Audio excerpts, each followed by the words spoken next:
युधिष्ठिर साहू आम घर हूँ मालीबिड़ एठारे अष्टप्रहरी नाम यज्ञ आज को 53 वर्ष है हबार उद्देश्य एक तो ठाकुर भक्ति तापर गोटे भाईचारा बोले गोटे जिनस अच्छी एकता ही गाँटा बांधि रखे ये गोटे विशेषत्व ए3 दिन धरिक नाम यज्ञ चले बहु कीर्तन मंडली गोटे 30 मंडली कीर्तन भी आसी जोगाजोगी करती खुशीबासी माने ग्रामवासी दिन काटती ना प्रशांत दास घर मालीबिड़ आमर अष्टपहरी आज 53 वर्ष हो गलानी आम जेहेतु जो जन्म आम रही नाला कि जहाँ चली आम गाँव बहुत शांति शुक्ला चली आम गाँव बहुत एकता अच्छी से अष्टपहरी गाँव बचाई नाम यज्ञ चली अच्छी आम गाँव खुशी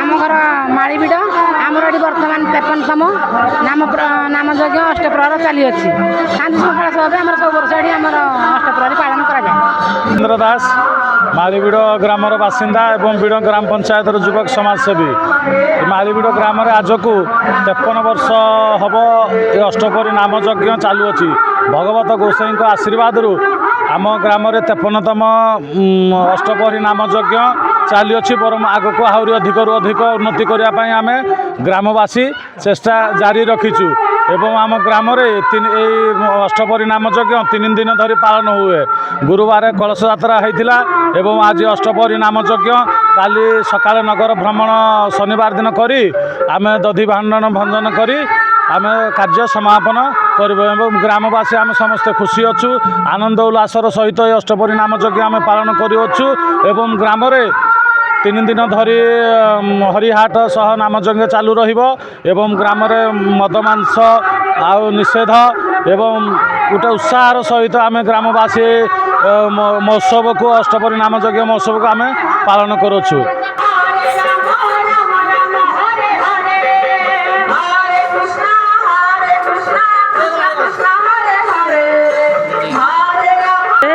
अष्टप्रहरी होउजी भलसे होउजी आ धूमधाम होउजी ଆଉ କୀର୍ତ୍ତନ ବି ଜୟ ମାତା ସିଦ୍ଧ କାଳୀ ସବୁ କୀର୍ତ୍ତନ ମଣ୍ଡଳୀ ଆମେ କୀର୍ତ୍ତନ କରୁଛୁ।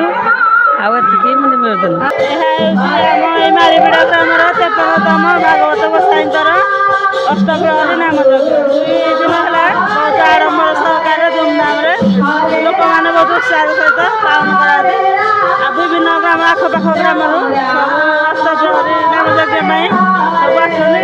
ଭଗବାନଙ୍କ ନାମ ଧରିକିନି ଆନନ୍ଦର ସହିତ ପ୍ରସାଦ ସେବନ କରି ପ୍ରତ୍ୟାବର୍ତ୍ତନ କରୁଛନ୍ତି। ଆଉ ଆମେମାନେ ସମସ୍ତେ ବହୁତ ଖୁସି ଅଛୁ। ଆଉ ମାଳିବିଡ଼ ଗ୍ରାମର ଏହା ହେଉଛି 53ତମ ଅଷ୍ଟପ୍ରହରୀ ନାମ ଯଜ୍ଞ।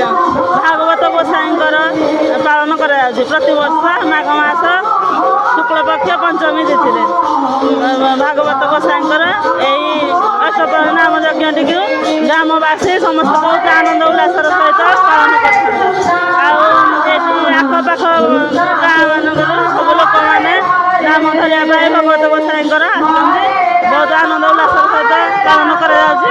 ଆଉ ପ୍ରସାଦ ସେବନ କରିକିନି ପ୍ରତ୍ୟାବର୍ତ୍ତନ କରୁଛନ୍ତି। ଆଉ